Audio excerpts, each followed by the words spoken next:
Nós vamos falar rapidamente sobre o trabalho que foi da minha orientanda de mestrado, a Larissa Pavin, que é a primeira autora daqui.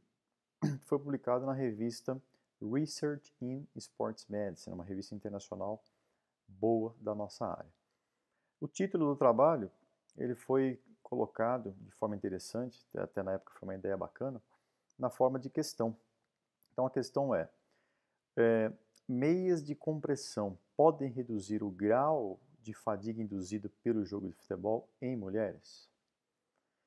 Então, de forma objetiva, o nosso estudo avaliou os efeitos das meias de compressão utilizadas durante o jogo de futebol feminino amador em indicadores de fadiga. Tá bom? Eu estou destacando durante aqui porque existiam até então vários estudos testando o efeito dessas meias de compressão, porém utilizadas no pós-jogo, por exemplo, ou em outras atividades visando mais a recuperação. No nosso caso, a nossa questão era: será que se utilizar essas meias durante o jogo, ela tem algum benefício? Então, para isso, nós fizemos o seguinte desenho experimental. 48 horas antes do jogo, nós registrávamos a percepção de recuperação e as jogadoras faziam 3 testes nesta ordem. Primeiro, um teste de agilidade, chamado teste T, que basicamente vocês podem pesquisar na internet e depois no YouTube, vocês vão ver como é que é isso, mas basicamente é um teste em que a pessoa tem que se deslocar o mais rápido possível, 5 metros para frente, 5 para cada lado e voltar no início. Então ela faz um percurso realmente como se fosse exatamente igual uma letra T. Após algumas tentativas, nós registrávamos o melhor tempo. Depois elas faziam um teste de elevação de calcanhares, que basicamente é para verificar a capacidade de resistência localizada do movimento de flexão plantar ou da musculatura da panturrilha. Por quê? Porque as panturrilhas estão envelopadas, entre aspas, pelas meias de compressão. Então era uma forma de verificar o efeito das meias de compressão especificamente na musculatura que ela protege, entre aspas. E após isso, fazia-se o teste ioiô intermitente Endurance nível 2. Tem vários tipos de testes de ioiô. Esse teste é um teste muito intenso, ele já começa com uma velocidade relativamente alta. E o interessante é que esse teste aqui ele é altamente sensível para detectar fadiga. Ou seja, se você faz esse teste antes, igual a gente fez aqui, e faz depois de um jogo, ele vai mostrar queda no seu resultado, o que prova que o jogo realmente cansou. Então vamos lá. 48 horas depois desses testes de controle, antes do jogo, havia somente a registro da percepção de recuperação e em relação ao conforto das meias, logicamente apenas para as meninas que utilizavam as meias, ou seja, o grupo que utilizou as meias. Aí elas faziam um jogo. Durante o jogo, nós tínhamos o registro contínuo da frequência cardíaca de todas as atletas. 5 jogadoras de cada time utilizavam as meias de compressão e as outras 5 utilizavam as meias comuns, meias regulares, que nós chamamos de meias de controle. Mas daqui a pouco eu vou explicar com mais detalhes. Muito bem, jogava. Após o jogo, nós refazíamos as perguntas iniciais e testávamos de novo esses testes, os testes de agilidade, o teste de elevação de calcanhares e o ioiô intermitente Endurance 2, assim como havia sido feito 48 horas antes.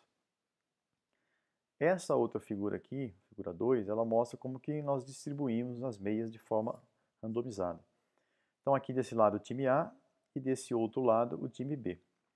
5 jogadoras por sorteio, de acordo com a posição, utilizavam em preto meias de compressão. Então aqui, olha, 3, 4, 5. E as outras 5 em branco utilizavam as meias normais, que nós chamamos de controle. O mesmo aconteceu no outro time. Então, os dois times foram divididos de forma equivalente, no sentido técnico-tático. Então, o treinador fazia essa divisão de forma que os dois times ficassem equilibrados, para não haver uma diferença muito grande em relação de um time ao outro. E dentro de cada equipe nós tínhamos, portanto, 50% das jogadoras utilizando a meia de compressão e 50% a meia controle, também para distribuir em relação às duas equipes.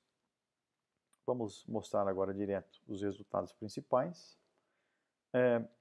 As variáveis de percepção, de recuperação, de conforto, de percepção de esforço do jogo e as respostas de frequência cardíacas, tanto média como a pico, como a percentual do pico, nós podemos observar aqui que não foram detectadas nenhuma diferença estatisticamente significativa.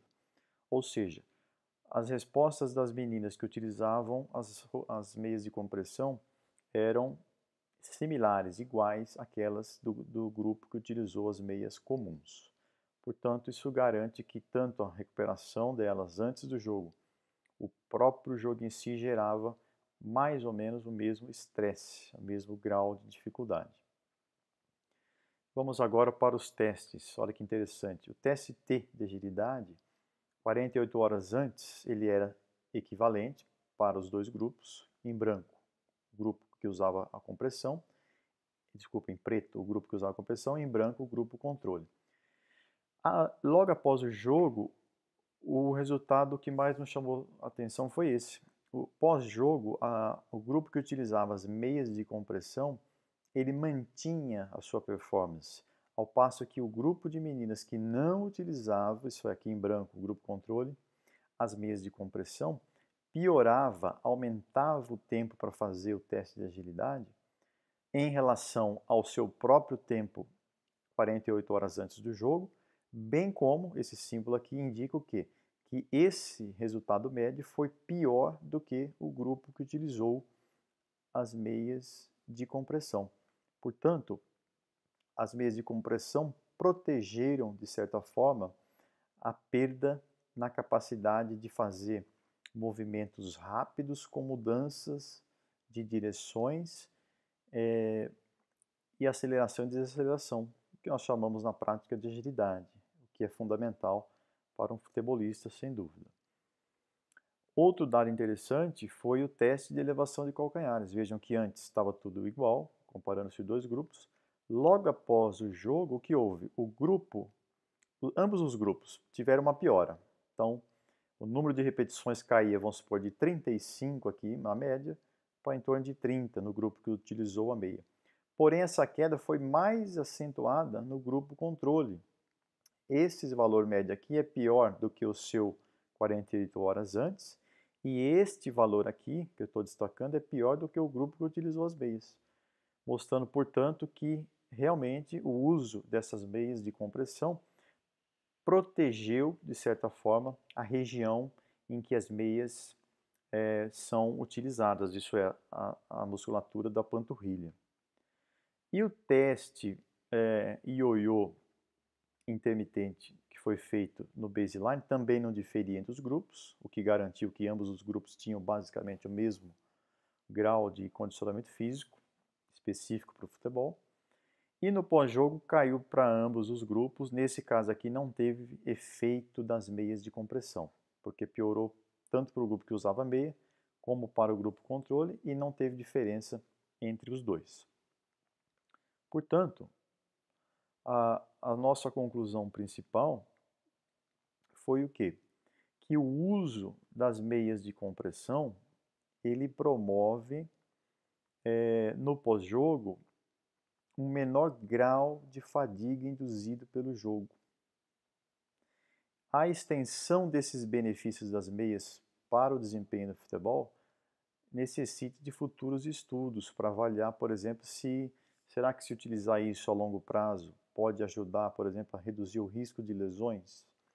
Mas, nesse momento, após esse estudo nosso, a gente tem essa conclusão final, que sim, as meias de compressão, elas ajudam a amenizar a fadiga induzida pelo próprio jogo de futebol.